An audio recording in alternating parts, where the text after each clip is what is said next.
Программабызды улантабыз. Орусиянын миграция башкы башкармалыгынын маалыматы боюнча бүгүнкү күндө 116 миң кыргызстандыкка аталган өлкөгө кирүүгө тыюу салынган. Алардын жарымына өлкө аймагына кирүүгө убактылуу чектөө коюлган, калгандары соттун чечими менен мекенине депортацияланган.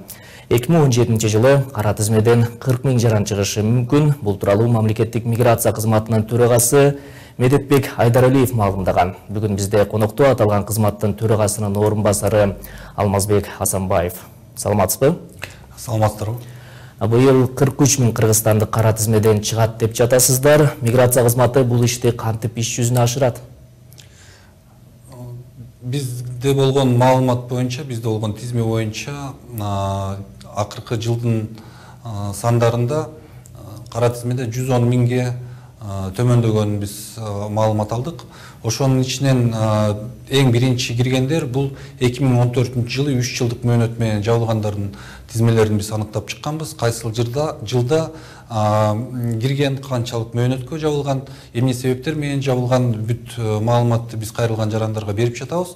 Ошол тизменин анализинен келип чыккан 2014 жылдан баштап 3 жылдык мөөнөткө жабылган адамдардын саны 44 миңдин тегерегиндеги сан. Демек булар 3 жылдык мөөнөтү бүтүп жатат. 3 жылдык мөөнөтү бүткөн соң кара тизмеден чыгарылып, ошол Россия кайрадан киргенге мүмкүнчүлүктү алышат.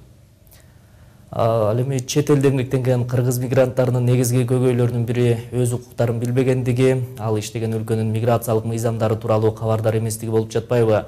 Мындан улам Манас жана Ош аба майдандарында, ошондой эле темир жол жана автобекеттерде маалымат берүүчү терминалдарды орнотуу каралып жатыптыр. Анын ишке кандайча ашат, анан барды болуп канча терминал орнотулат? Эң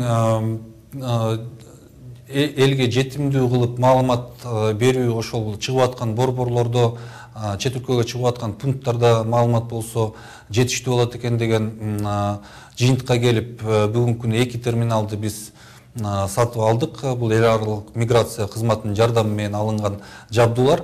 Муну биздин борбордук маалымат берүүчү борборлорго бирөөсүн Бишкекте, бирөөсүн Ошко койдук дагы. Ал жерде Евразиястын алкагында кандай эрежелер менен жүрүү болот, чет өлкөдө жүргөндө кыйынчылык болсо кандай байланыштарга чыкса болот, ошол эле башка мамлекетке чыгып атканда, айрыкча Россияга чыгып атканда ал жака кирүүгө мүмкүнчүлүк барбы же тоскоолдук турабы, бүт маалыматты ошол бүгүнкү күнү атайын тиркеме иштеп чыкканбыз. Бул мобилдик телефондо иштеп жатат. Ошол эле тиркемени биз мындай чоңураак экранга аэропортторго коюп, ошол жерден түз маалымат алууга мүмкүнчүлүктү даярдап жатабыз. Биз ошол март айында дагы 10 терминалды алып, аэропорт Манас, Ош аэропорт, автобекеттерге жана мүмкүн чек араларга атайын сүйлөшүүлөр болуп өттү. Чек ара кызматы менен алар каршы эмес. Атайын пункттарды көрүп, эл аралык пункттарды, ошол 10 терминалды биз жакын арада жайгаштырган жатабыз. Бул дагы ошол кошумча чыгып бараткан адамга маалымат алууга мүмкүнчүлүктөр түзөт кеңири. Евразиялык экономикалык биримдикке мүчө мамлекеттердин жарандары жыл башынан тарта милдеттүү медициналык камсыздандыруу кызматын пайдаланууга мүмкүнчүлүк алышты. Эми кыргыз мигранттарынын медициналык кызматтарга жетүүгө жеңилдик жаралганы кабарланып жатат. Айтсаңыз, медициналык жардам алууда мигранттарда жана алардын үй бүлөлөрүндө кандай укуктар бар? Евразиялык биримдиктин алкагында болуп жаткан бул иш-чаралар Россия тарабында жакында эле өздөрүнүн ички мыйзамдарына ошол биздин келишимдеги жоболорду имплементация кылуу жөнүндө бир топ кеңири маалымат булактардан айтылды. Бул жумуш ошол келишим негизинде алкагында болуп жаткан жумуш. 98-чи беренеге жараша Евразиялык биримдиктин келишими боюнча бүт жарандар жана алардын үй бүлөлөрүнүн мүчөлөрү ошол барган мамлекетте эгерде эмгектенип жатса, эмгек келишими бар болсо, сөзсүз түрдө ОМС деген обязательное медицинское страхование камсыз болууга мүмкүнчүлүк берилет деген жобо бүгүнкү күнү ишке ашып атканын биз күбө болуп турабыз. Ошол өзү дагы ар бир мамлекет өзүнүн мыйзамдарына да өзгөртүүлөрдү киргизип жатат.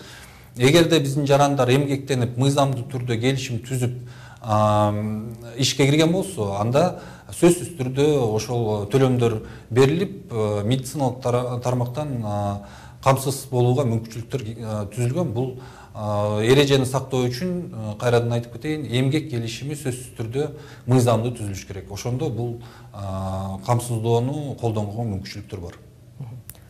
Рахмат сізге уақытыңызды бөліп біздің студияға келіп бергеніңіз үшін. Біздің сұрауларыңызға мамлекеттік миграция қызметінің төрағасының орынбасары Алмазбек Асанбаев жооп берди. Біз программабызды улантабыз.